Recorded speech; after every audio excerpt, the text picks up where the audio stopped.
It would be nice to start with a joke or a funny story, especially if it really is funny. But in truth, recently my mind is turning in a rather different direction. I'm wondering if anyone else is wondering, as I am, whether we might be at the beginning of a perfect storm, by which I mean not Katrina-style hurricane or even an Atlanta-style tornado, but the way a bunch of different things are coming together very recently, including, of course, all the things that Richard referred to just a few moments ago, but also things like peak oil. Is it possible? Peak oil, peak indebtedness.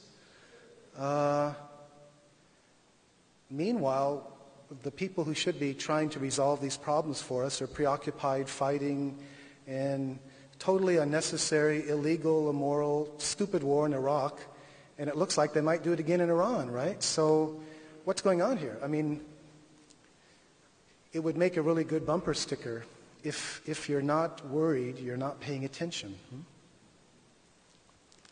At the very least, it underlines the urgency of the sort of things that we're going to be talking about this evening. It's nice that we don't have to spend our time arguing with each other about whether there's really such a thing as global warming. Although I still can't see that the acknowledgement by the President or any other heads of state has been followed by any real significant attempt to address the problem with the urgency that it seems to demand. And as you probably all know, so many scientists are shocked by how much more quickly global climate change seems to be happening than was anticipated originally according to their models.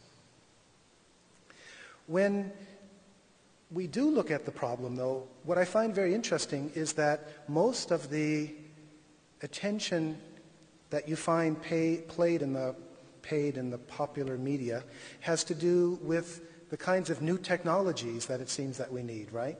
I mean, we all know that we need better types of solar, wind, perhaps tidal energy, and so forth. And that seems to be where the dialogue is going on, whether we can get the changes that we need in time, rather than people looking in a more serious fashion and asking the question, well, is it that technological changes are going to be enough, or is it maybe also the case that what's really at stake here is a whole basic worldview? That maybe the issue here isn't just whether we can find new technologies, but whether it's our basic understanding of ourselves in relation to the biosphere that's at stake, and that might need to be transformed. This is really important, because if that's actually the case, then merely trying to address the problem technologically is sooner or later going to fail, because we haven't addressed the really urgent situation. And so what I'd like to do this evening is to offer you a different perspective on our relationship with the earth. An alternative worldview, which I'm going to call a Buddhist perspective, with two qualifications. First of all, I do say a Buddhist. It's not the only way to understand Buddhism. It's one, I think, pretty direct way of restating some basic Buddhist teachings in contemporary terms. But even more so, I don't think it's only exclusively Buddhist. I think that with a little effort, we can find much the same perspective in a lot of other traditions. But for me, as a Buddhist and as someone who's worked in that tradition, it seems to be the natural way to try to present it. So that's what I'm going to do today. I'm going to ask, what special perspective can Buddhism offer us? What special understanding of the biosphere and our relationship to it at this very critical time in history, when it seems like we're doing our very best to destroy the biosphere? And I'm going to do it by offering to you a parallel.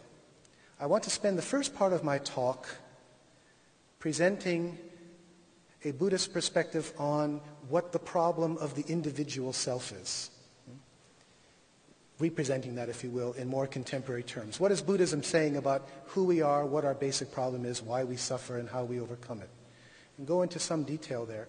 And then in the second half, what I want to suggest to you is that there is an almost perfect parallel between the problem of the individual self, as Buddhism understands it, and the problem that we now face as a species in relation to the rest of the biosphere. So that'll be the heart of the talk, whether that parallel works. Let me begin with two quotations from Zen masters. The first one is a contemporary Zen master, Thich Nhat Hanh. He says, "We are here to awaken from the illusion of our separateness." Here to awaken from the illusion of our separateness. Separateness from what?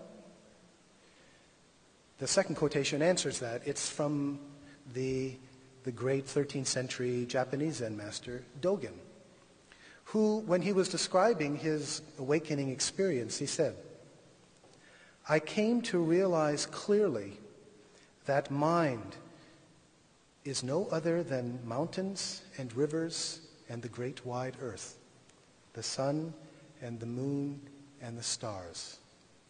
Once again, he realized clearly that his mind is not something in here opposed to the world. His mind isn't inside, behind the eyes, inside the ears, and the world isn't outside. He realized, or he articulated his awakening as that this is what his mind is. This is what his true self is. And this really gets at what I think Buddhism understands to be the fundamental delusion. Fundamental because it's the one that causes us the most suffering, the most dis-ease, the most frustration. This sense of separation that we all have between our sense of self, which we think is inside, and the world which we understand to be outside ourselves. And this is what I think Buddhism is really getting at when it talks about anatta. There are two very important terms. I think they're probably the two most important terms in Buddhism, which I think unpack this very clearly. So let me just spend a moment trying to do that. The first term is dukkha. Any of you familiar with this term? Does that ring a bell? Dukkha? Dukkha is the word usually translated as suffering. And the Buddha was very clear that that's what his path was all about. As he said, he's just here to help us understand suffering and how to overcome it. That's all. If you're familiar with the Four Noble Truths, which are the way he and many others since have summarized his teachings, they're all about dukkha. The first, life is dukkha. Cause of dukkha, craving, end of dukkha, nirvana, the Eightfold Path to end dukkha. So dukkha is very arguably the most important term in Buddhism. But that in itself isn't distinctively Buddhist. What is, and this is, I think, perhaps the main Buddhist contribution to our spiritual understanding, is the emphasis that Buddhism places on the relationship between dukkha and what's called anatta, the no-self. Because what Buddhism is basically saying is the real dukkha that causes us problems, it's not just suffering in the ordinary sense. It has to do with the fact that we have this sense of being a self that's inside and that is separate from the world.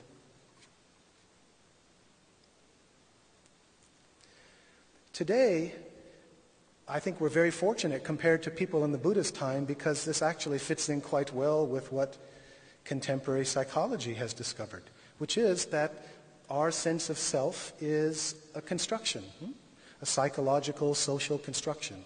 It's developed as we grow up.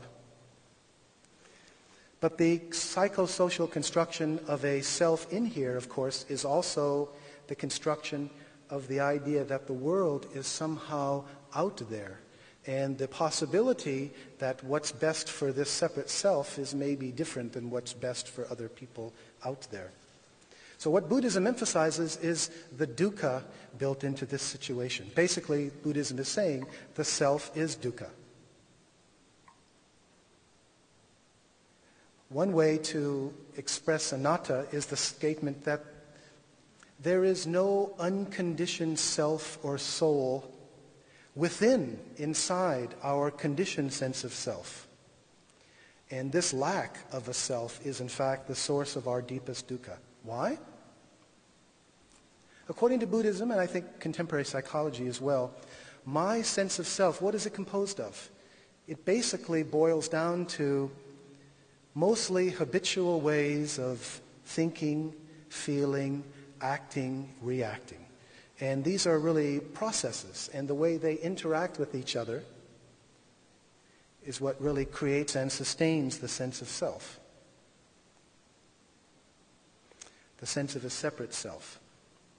But suppose that you stop acting on these. Suppose you stop thinking these ways, stop feeling, or stop identifying with them. Suppose, for example, you meditate and you sort of let them go. What happens? In effect, it's like peeling the layers off an onion. As we disidentify with these various habitual ways of thinking, feeling, and acting, and we peel off all the layers and we get to the core, what's left? That's the point. That's the point of Buddhism. Nothing is left. What's at the core? Nothing. Nothing whatsoever. There's nothing that can be identified. There's nothing that has any substantial reality.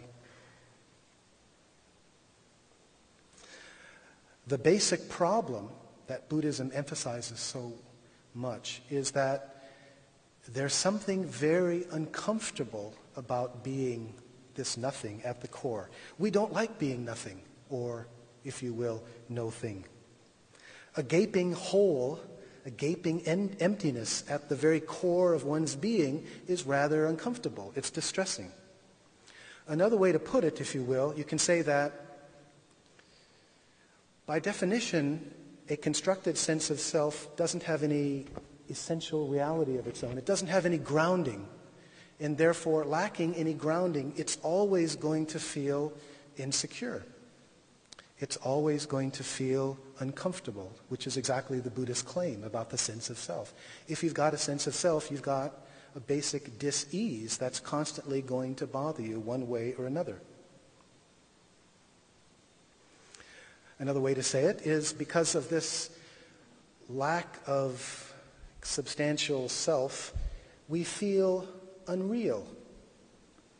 We don't feel that somehow we have any tangible reality of our own. And therefore, what so often happens is that we become preoccupied with trying to find things out here that we can identify with that will somehow make us feel more real. As if we go on this lifelong quest, which most of us never comes to an end, to somehow feel more real, to realize ourselves.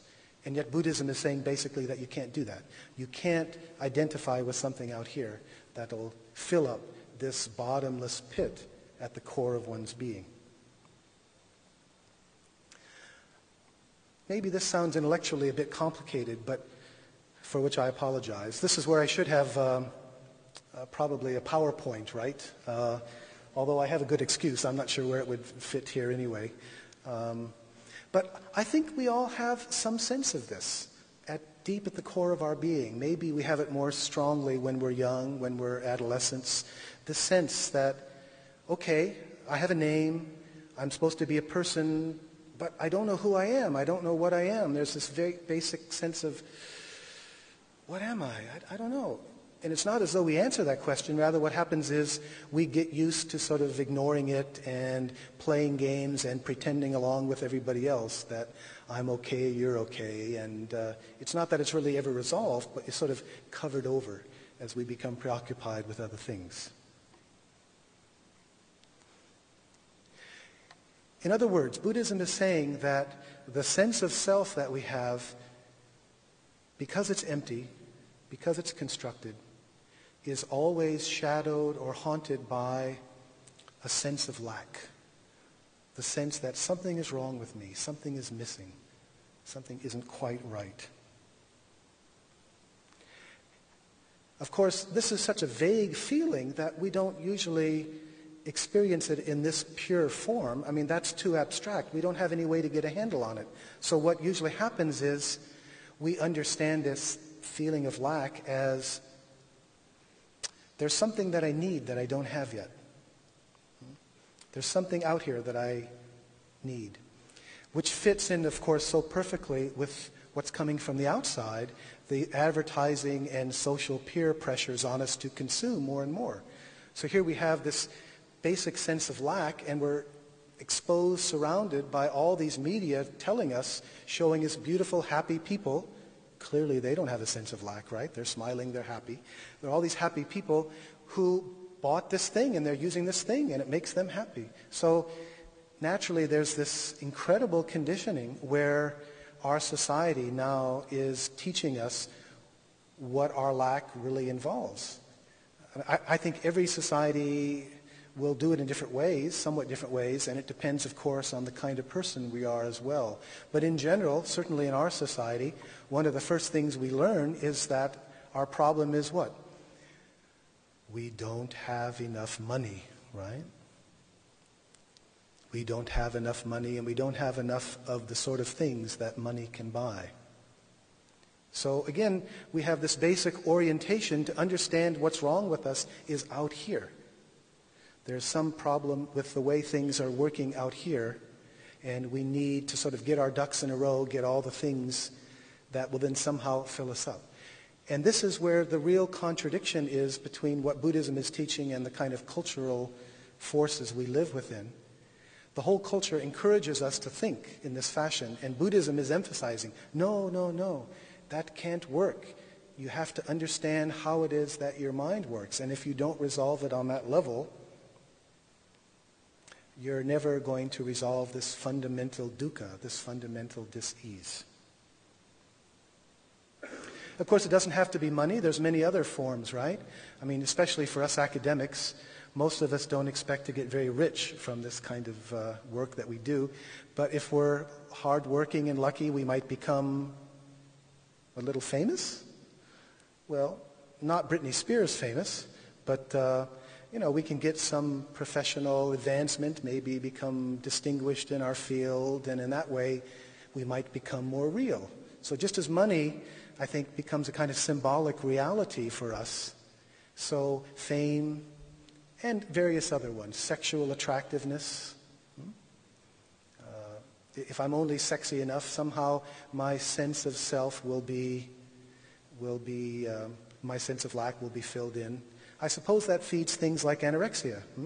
If you're going to get thin and beautiful until your sense of lack is filled in, and you're never feeling the resolution, you never do feel that wholeness has been attained, then you're never thin enough, and that can become a very self-destructive process. So I think you can probably see, I don't have to belabor this point, I think you can see how it is that the basic claim that Buddhism is making about the fundamental dukkha, the fundamental dis-ease of the sense of self, plugs all too inconveniently not only into consumerism, but also reinforces then the kind of ecological problems that result from that. Let me just say one thing about the Buddhist solution to this, and then move on to the main piece, which is, what does this have to do with ecology? Buddhism isn't saying then, in response to this problem, that we should get rid of the self.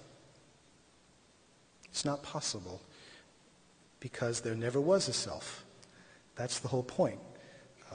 If there were a self, it would be a big problem, but according to Buddhist teachings, the sense of self, being a construct, doesn't have to be destroyed. The point is to realize something about the nature of one's mind, the nature of one's sense of self. To realize its emptiness is one way of putting it. To realize that it's a construct.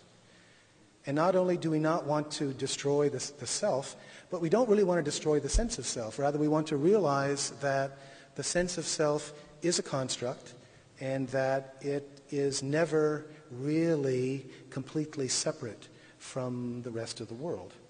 How to say it? One way to say it is this. Instead of, it doesn't involve any great mental rearrangement, but it does involve the fundamental realization that David Loy, for example, is not some person inside here looking out at all of you there, but rather, because of the interdependence of all of us, the way that we're all connected, rather, David Loy is what the whole biosphere just happens to be doing right here and now. It's like I'm a manifestation of the whole, just as each and every one of you is a manifestation of the whole. So instead of this inside out, it's realizing that we are expressions of this.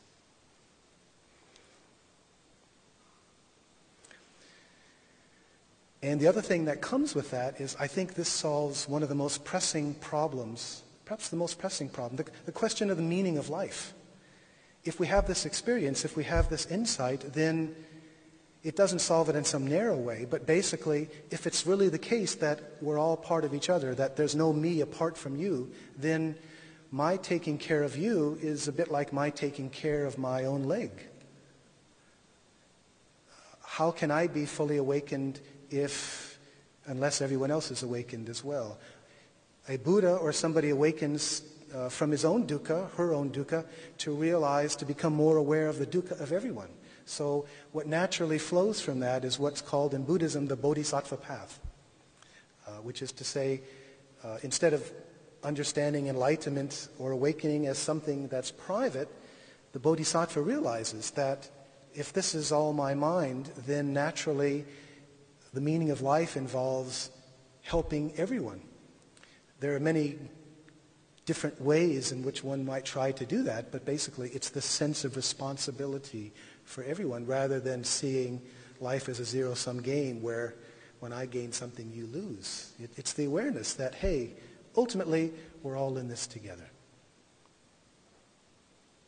Now I've just presented to you a very simplistic Buddhist type account of the problem of the individual self. Let me just summarize very quickly the essential points. The sense of self is a construct. This construct involves the sense of separation, inside and outside. Not only separation, but this problem of alienation, the sense that I'm separate, which too often involves trying to manipulate this out here to sort of do something that might make me feel more real. So this separateness involves a sense of unreality, ungroundedness, insecurity, unclarity about who it is I am. I'm supposed to be this person in here, but I don't really know who it is. And Buddhism says that's because there is no real person in there. What happens, though, is that we misunderstand this problem and we try to solve it in ways that just make things worse.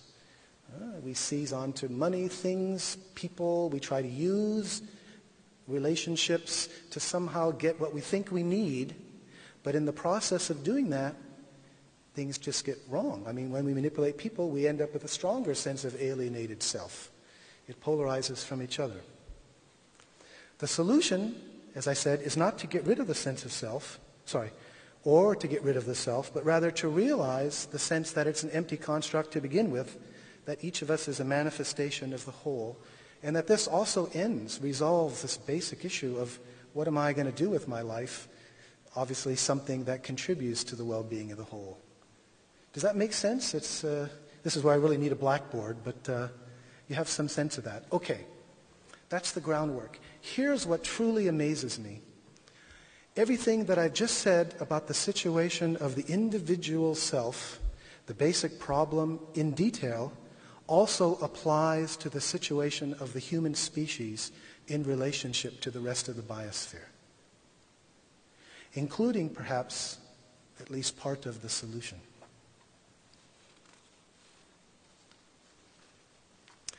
Point number one, the sense of self is a construct. Well, human society, human civilization, is that a construct? It's pretty obvious. We've known that for an awful long time, right? I mean, the last 500 years, all the revolutions and social programs and all that, we know pretty clearly that society is a construct and we can reconstruct it. But it's interesting. Not all societies have known that. It seems to me that's a particular legacy of the Greeks. You think particularly of someone like Plato, right? His Republic, which we all study in first year philosophy. What's Plato doing? He's offering his vision of a new society. The presumption is that the society can be reconstructed, right? But what the Greeks realized there and what they bequeathed to us was actually something very radical, because throughout most of history, most societies haven't had that realization. If you look at Mesoamerica or the pharaohs of Egypt or the kings of Mesopotamia, throughout history, pre-modern history, most human societies have understood themselves to be natural, just in the way that the rainforests or their natural environment is natural. It wouldn't occur to them to transform their society because, I mean, they might be fighting and killing each other, but in terms of the basic structure, that's just the way it is. So what the Greeks realized was something really quite radical. that there is a distinction between nature, physis, and convention, culture, civilization, society, nomos. So, not only is the individual sense of self a construct, human society is a construct. Secondly, this construct involves a sense of separation, alienation, to the point that we don't know really who or what we are. Well, what's been the history of Western civilization since the Greeks? And particularly in modern times, because it took us quite a while, I think, for that to play out. Given that we are different and separate from the biosphere, what does it mean to be a human being? What does it mean to be a human society? What's our role on the earth? What are we to do? It's quite fascinating when you look at it. There's this interesting dialectic that's been going on for the last 2,500 years where some people are saying, the problem is we need to get more developed, more technology, more science, more, get better at this civilization thing. And then you get these counter movements of somehow we have to go back to nature. Began with the Cynics who tried to become, they're called cynics because that means dog-like. They tried to live like dogs. And it just doesn't work, of course. Once you're self-conscious of being a dog, you're no longer a dog, right? You can't live that way anymore. But what I'm suggesting to you is that this sense of alienation, distinction between society and the biosphere, between the rest of nature, has been a constant, ongoing sense of problem for us. We don't know really, and especially now that belief in God has mostly unless you were grounding yourself in that. But once you lose that, what does it mean to be a human being? What is the meaning of society? Where are we going? What is it all about? We don't know. I realize I probably write this better than I said it.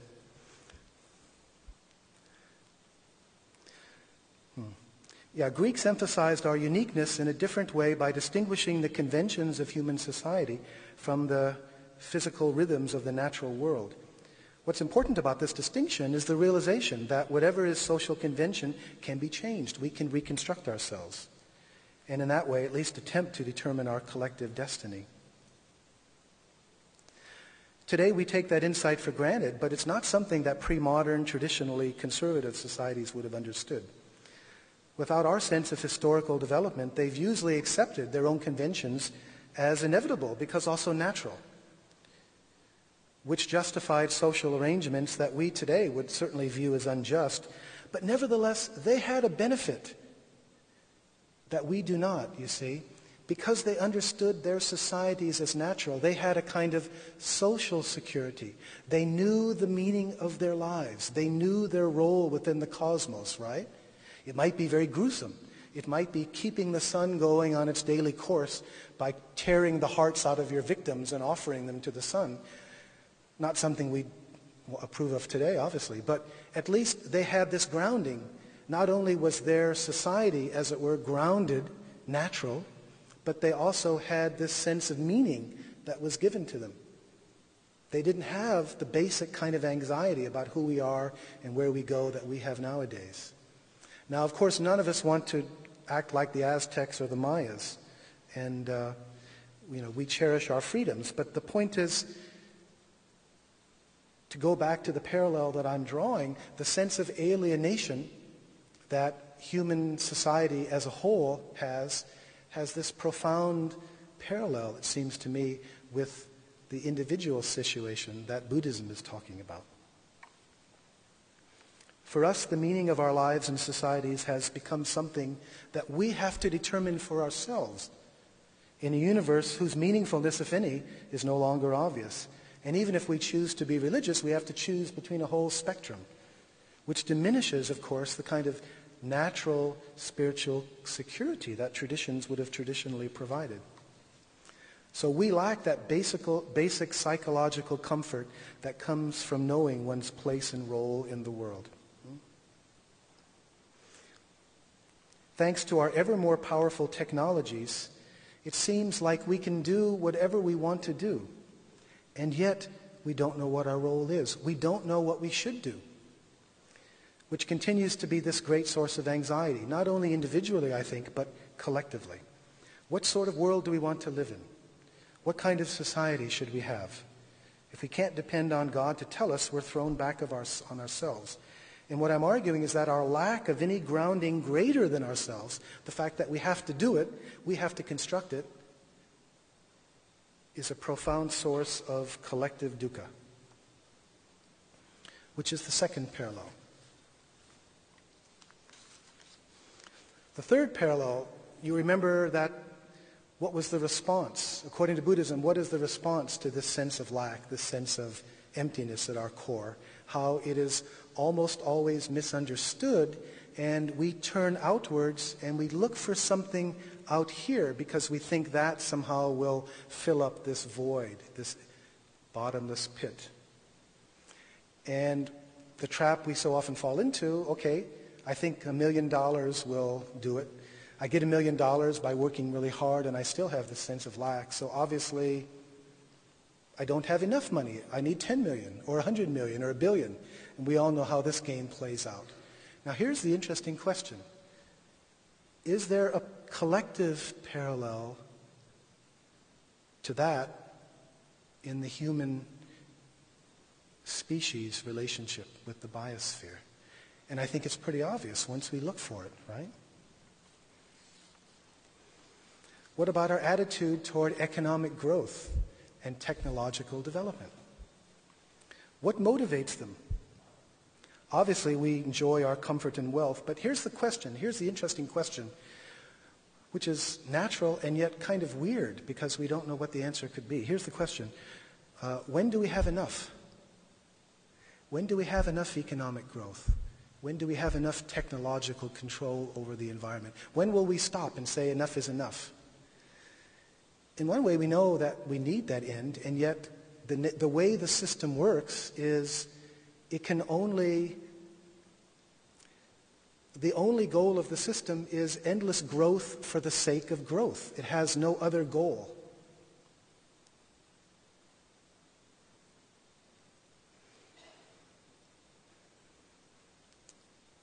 What I'm suggesting is that lacking the security, lacking the grounding that came for pre-modern societies, many of them, knowing their role and place in the cosmos. They knew what they were about. They may be deluded, but they had that kind of security.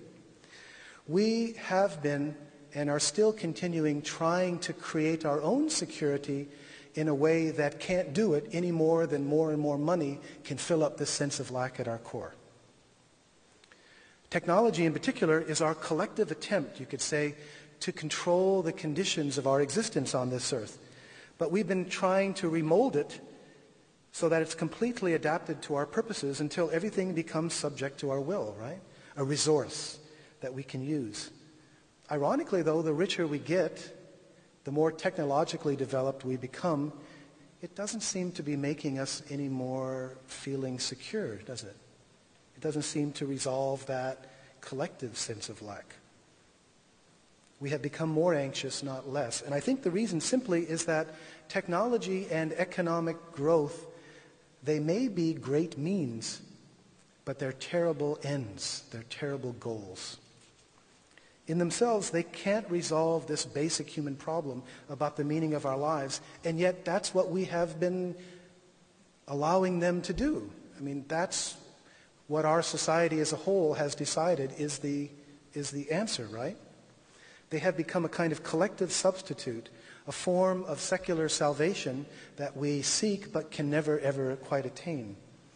The means have become the ends. Because we don't know where we really want to go as a society, as a species. Because we don't really know what we should be valuing. We have allowed the means to become the ends. It's just more. Let's just have more, more, more. We have become obsessed with control. And that, I think, is the basic reason why we know that we can never have enough economic growth. I think it was Gandhi who said, the earth has enough for everyone's needs, but not enough for anyone's greed. But that's the kind of trap we seem to be stuck in. We can never have enough economic or technological development for the basic reason that we don't know collectively what else to value, what else to seek. If this is true, if what I've just said, if these parallels are true, something like the ecological crisis, I think, is inevitable.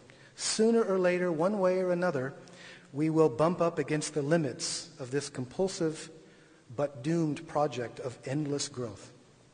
It doesn't mean there's no solution, but it does mean that we need to address the roots of the problem better.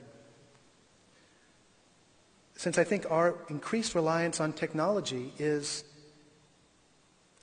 Sorry, I said that wrong. Since our increasing reliance on technology as the solution is itself a part of the problem from this point of view, I'm suggesting that the ecological crisis doesn't call merely for a technological response, but a spiritual one as well, a radical re-understanding of who we are in relation to the earth. Dependence on sophisticated, ever more powerful technologies tends to aggravate our sense of separation from the world that they manipulate. We manipulate the world with these technologies, so of course the sense of separation becomes greater. Whereas any successful solution, if the parallel still holds, must involve accepting that we are part of the natural world, which of course means embracing our responsibility for the well-being of the biosphere as well, because as we know, ultimately we can't distinguish our own well-being from the well-being of the biosphere. As somebody put it, all the world's economies are wholly owned subsidiaries of the biosphere. And understood properly then, from a Buddhist perspective, or this Buddhist perspective, taking care of the Earth's rainforests is like me taking care of my own lungs or my own legs. So what am I calling for? Am I calling for a return to nature? No. We can't return to nature any more than we can get rid of the self. There's no need to return to nature because we've never been apart from it. There's no need to try to get rid of the self or even the sense of self because the issue is rather the sense of separation, the delusiveness. The environment, strange dualistic word in itself, is not merely the place where we live and we act. The biosphere is the ground from which and within which we arise. And we know this. The earth isn't only our home, it's our mother. And more than that, our relationship is even more intimate because we can never cut the umbilical cord. The air in my lungs, like the water, the food that passes through me, it's part of a great system that doesn't stop with me, but recirculates throughout the whole of the biosphere. My life is a dissipative process that depends upon and contributes to this larger circulation. And eventually I, too, will become food for worms. Which means, in short, that according to this understanding, the problem isn't just technology, but the obsessive ways that we have been led to exploit it.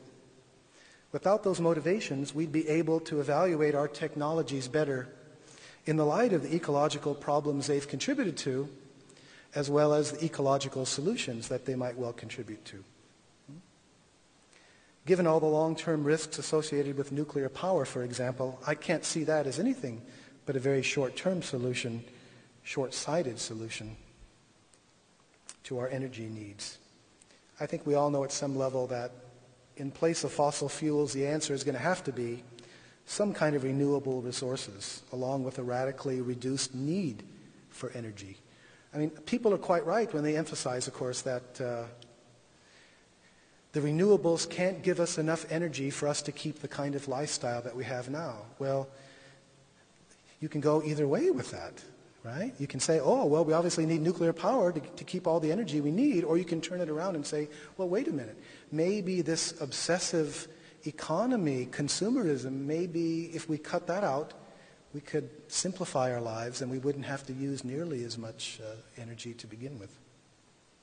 A new understanding of our basic situation opens up different possibilities. So again, the parallel holds. Just as we don't have to get rid of the sense of self, we don't need to return to nature. We've always been a part of it. It's rather realizing the sense in which we are not only is David Loy individually a manifestation of the whole, right here and now, the whole biosphere, so all of us collectively as human beings are the biosphere's way of coming to self-consciousness. We are those beings in which, through which, the biosphere becomes self-conscious, which is pretty exciting. And there's also an incredible responsibility that goes along with that. And I think this is also the answer, in a very rough, general form, to this basic question, right? This basic social, economic question. Okay, what is the meaning of our lives? What are we here to do, not only individually, but collectively at this point in history? Just as the individual Buddhist, by waking up, realizes, well, I'm part of all this. There's many different ways in which I can respond according to the kind of person I am, my situation. But basically it's going to involve, what can I give? What can I offer to help the whole? What can I do that's going to improve things, reduce the sum total of dukkha? So I think at this point in history, the answer of what it means to be a human being, what it means for human society, what we need to be doing, that too becomes dramatically clear. Given what we have done to the earth in the last couple thousand years, it's clear that as we wake up to our awareness that it is in us that the whole biosphere becomes self-conscious, we become aware, therefore, of our collective responsibility to take care of the biosphere, which needs healing. That's why another alternative title for this talk is Healing Ecology. We realize that it's going to take us many generations to really start to repair the kind of incredible injuries that have been placed upon the earth.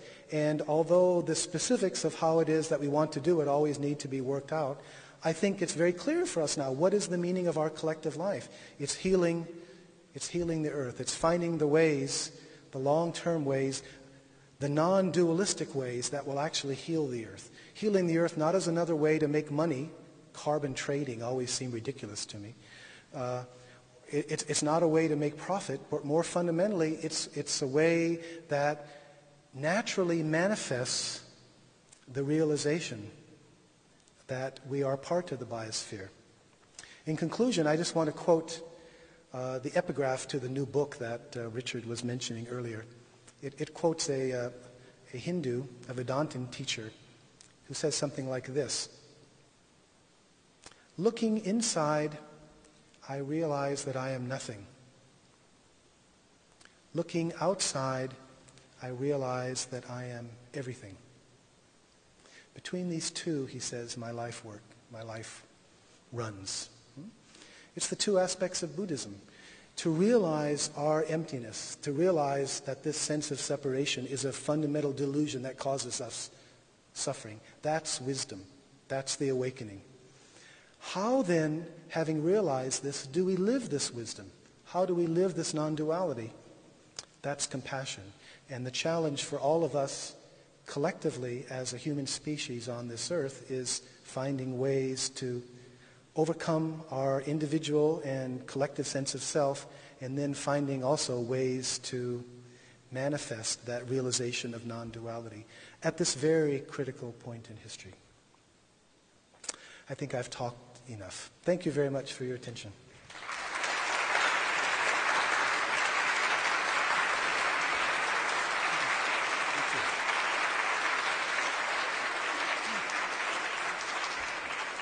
Thank you very much. I don't have a sense of the time. Do we have time for questions? I prefer to use that. So please, we have time for some interaction here as well, which of course is usually the most interesting part, right?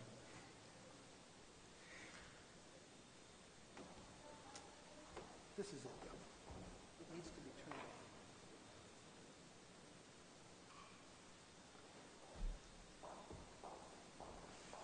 on. I'm sure I wasn't so clear that there are lots of things that can't be asked.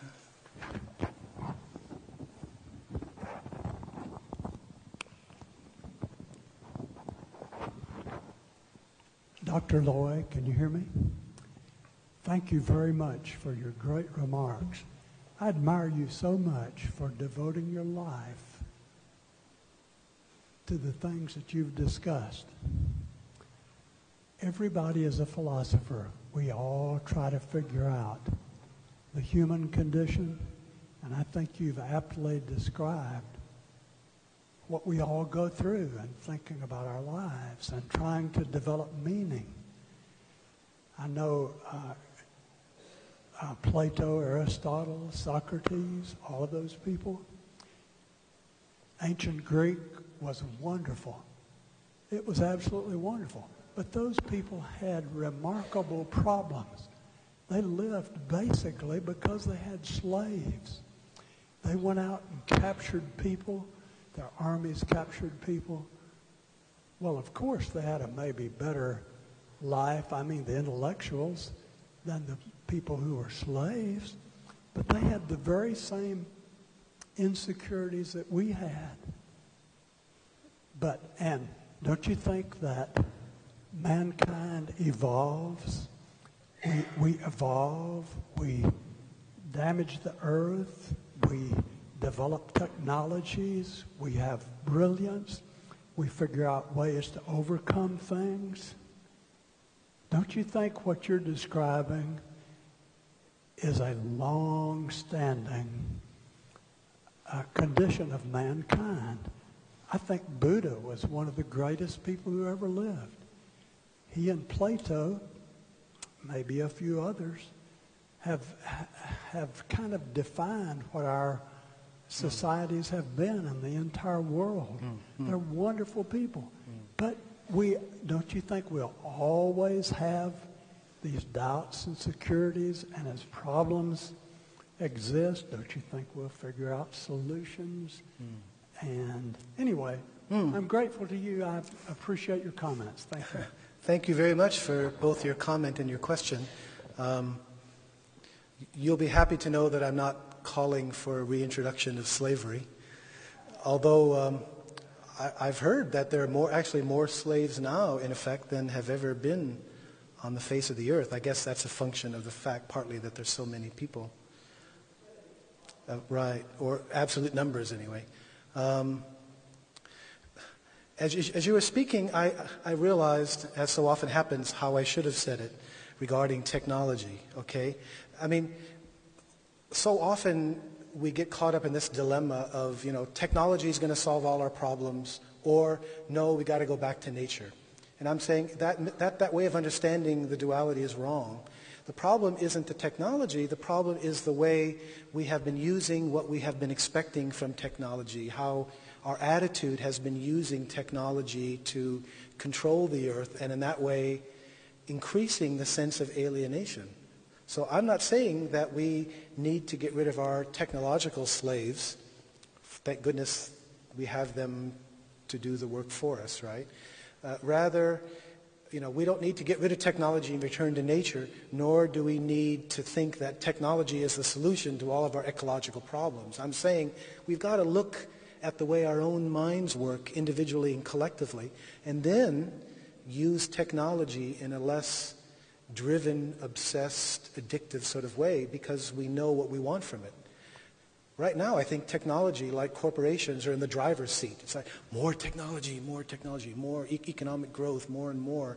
We're caught up in this yet ever more need, and that's what we have to. It's our way of thinking that's the problem. By changing that way of thinking, technology can become much more of a friend and less a kind of objectifying, alienating process that just creates more problems for ourselves. Does that make sense? Thank you again for your question. There's a couple questions way in the back, and then I'll come back to the front, I guess.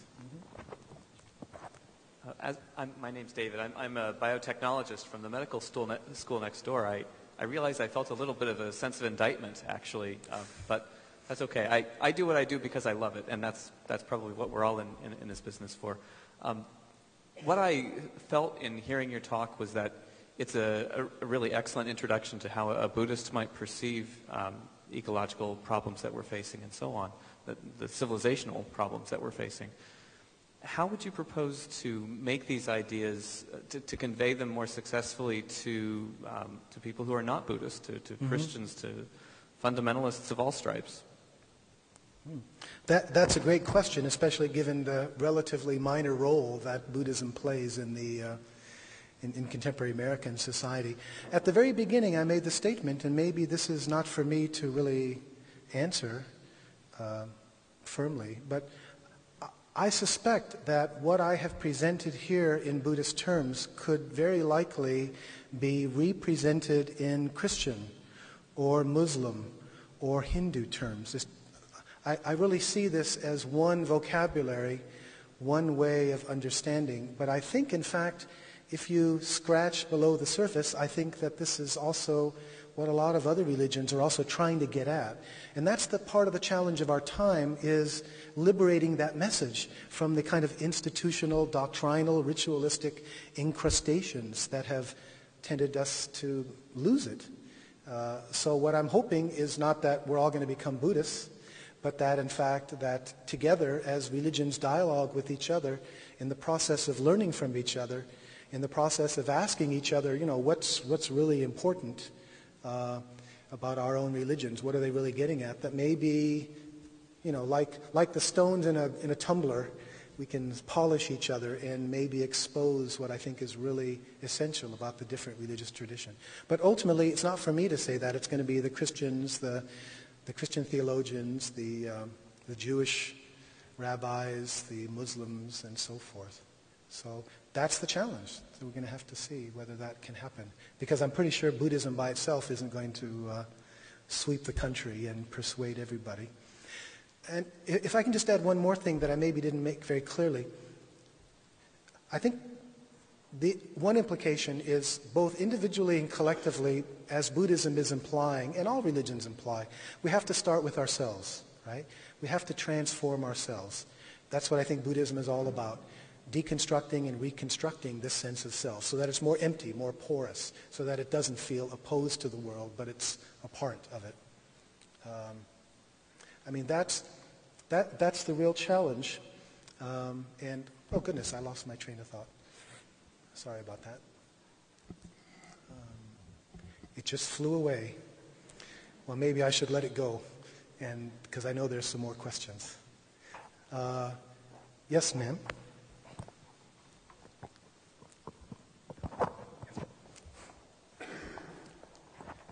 Maybe it'll fly back again, but if not, it probably wasn't worth it anyway. If it occurs to you, just interrupt. I'm a grandmother, and I have a 5-year-old granddaughter. And I think I agree with most everything you say. And I am caught, given my own social location, between wanting to make her feel special and unique and safe and excited about life and ready to go out and, be a person in the world. I'm also then, on the other hand, wanting to let her know how connected she is, how dependent she is on what we call nature, how delightful that is, and her obligation as an emerging citizen. It occurred to me while I was thinking about this question that also parallels my role as an educator working here with students. How can I balance my my socially constructed notion that I need to make this child feel special and wonderful? She's also non-white, female, young, and gifted, in my opinion, of course, with my obligation to let her know that she is not the center of the universe, and that she is embedded in it, and that life is good, and that we're not at the edge of destruction, even though sometimes I believe we are. Very, very interesting, yes. Developmentally, it seems to me that all children, if they're lucky, go through that stage of being very special. And it's wonderful, and it's like they need it. And it's only a bit later, I think, in maybe adolescence, where the adolescent is forming really his or her independent identity apart from family and parents. Then that there needs to be embedded within that, I think, a much stronger sense of the connectedness. Sometimes it's said in Buddhism this way, that you have to have a strong self to lose it. And it's interesting, thinking about the strong Zen characters that I've known, the spiritual leaders. You know, so often when we talk about no self, it sounds kind of wishy-washy and having no, whatever you want. I don't have any opinion or anything. But in fact, the Zen people that I've known have been extremely strong. In fact, they're so strong because they're not caught up playing this game of defending my ego against because they don't play that game, because they're really open and relaxed in relation to the world. It gives them an enormous power that would otherwise be diverted into this trying to reassure and secure this false sense of self. So what I'm trying to say is I don't think it's either or. Ultimately, when we realize that my self is a manifestation of the interdependent whole, I think this gives us great freedom and great power in relation to that whole, because we're not trying to defend ourselves. We're not afraid of revealing this empty self. We're not necessarily afraid of making fools of ourselves. Does that make sense?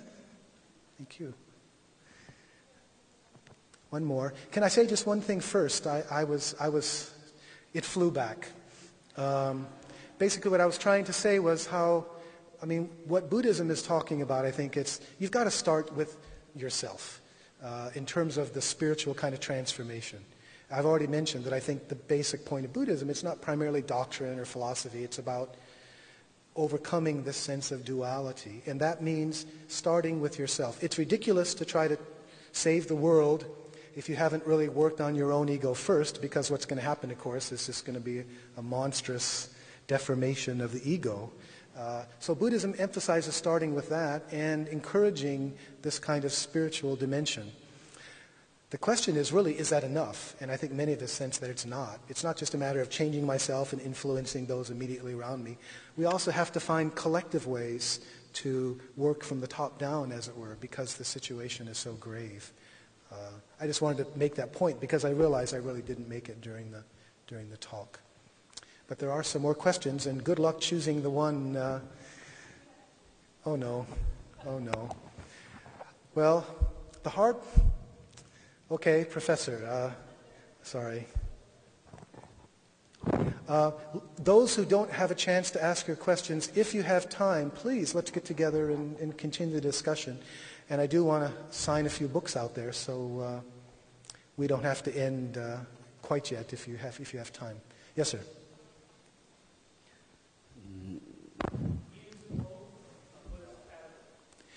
Is hope a Buddhist category? Mm-hmm. Mm-hmm.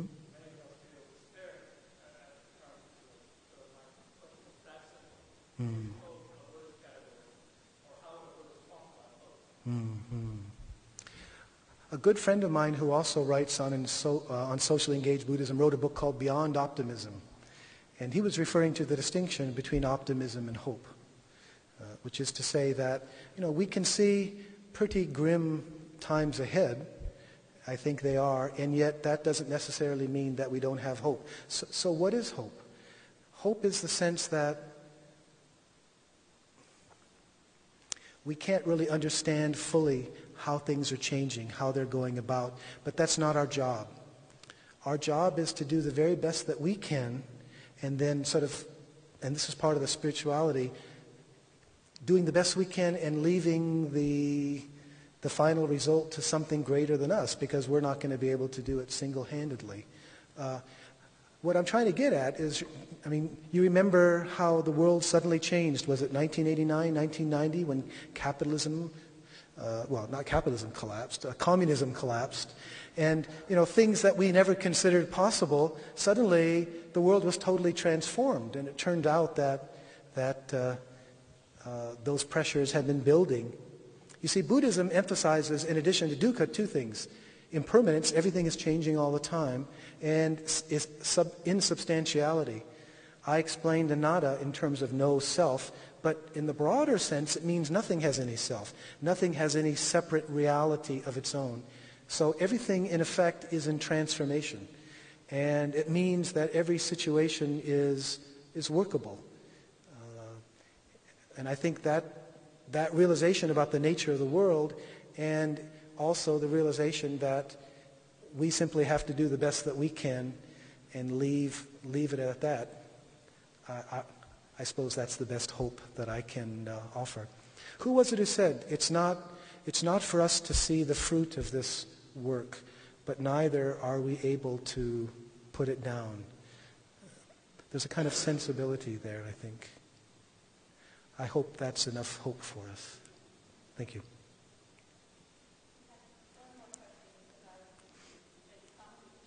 Great. Yes, please. I'm a Tibetan. I had to cross the mountain and left Tibet because of the political situations. And I feel clearly the vision that you have brought to the public today. I feel it in my heart. I've been going along with this. I know it. And so in regarding to the hope, there are a few things that I want to say. So first I had the question about Buddhism. The Buddhism, I felt like the term in Tibetan they used is called Che.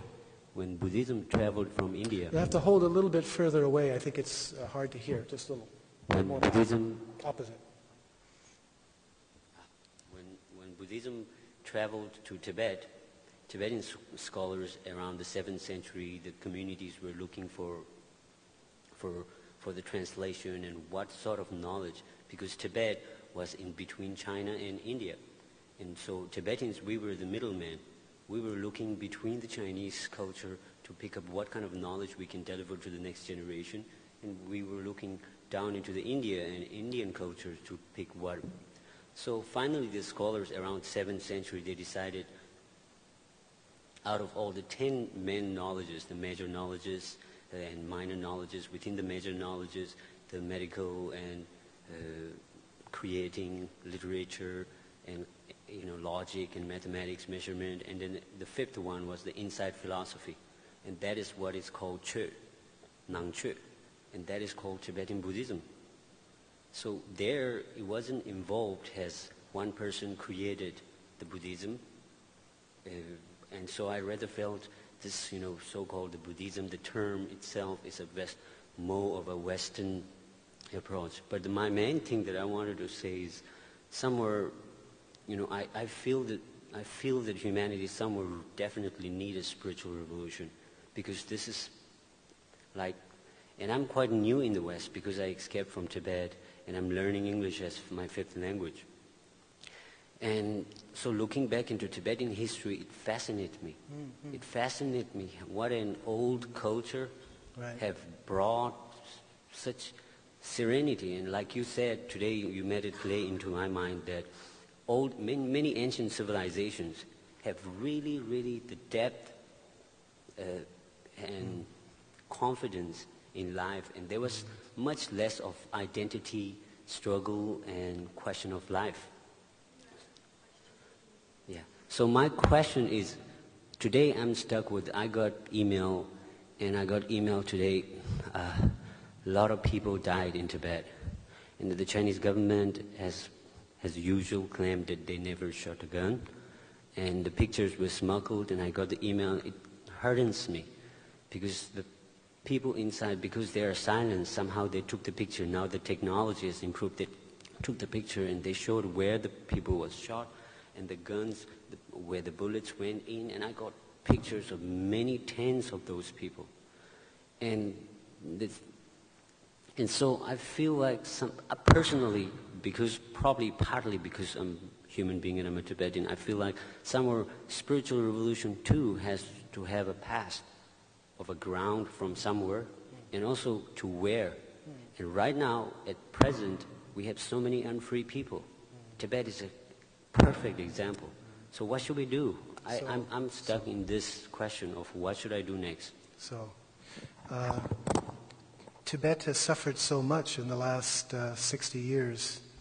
And just in the last week or so, we've been reminded ever more strongly about the tragedy there that's been ongoing. I mean, it's not as though this is new, right? Horrible things have been going on every year. It's been, Tibetan culture has for the most part been largely destroyed. and Sinified. I mean, I think there are twice as many Chinese in Tibet now as in Tibetans, or so I've heard. And this is tragic, and I have no easy responses that I can suggest to you. In fact, I'm very worried that it's a kind of a trap, and I don't see how people are actually going to respond in the way that Tibet needs, and I'm not sure what even that response would be.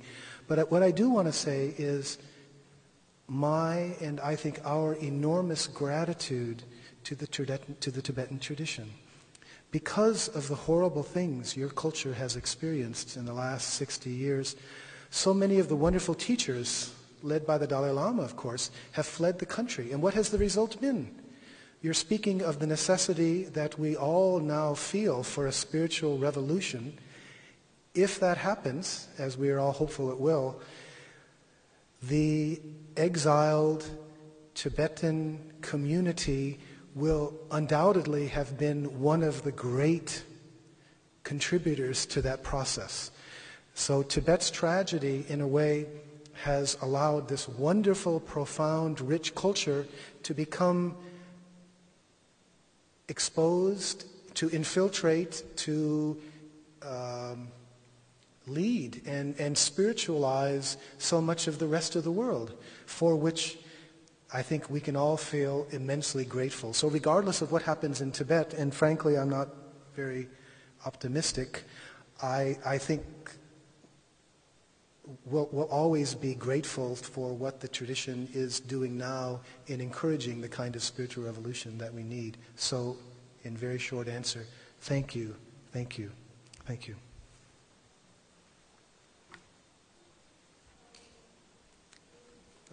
Okay.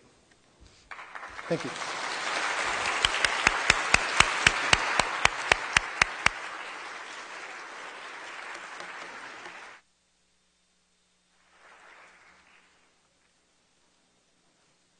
So I'll go back and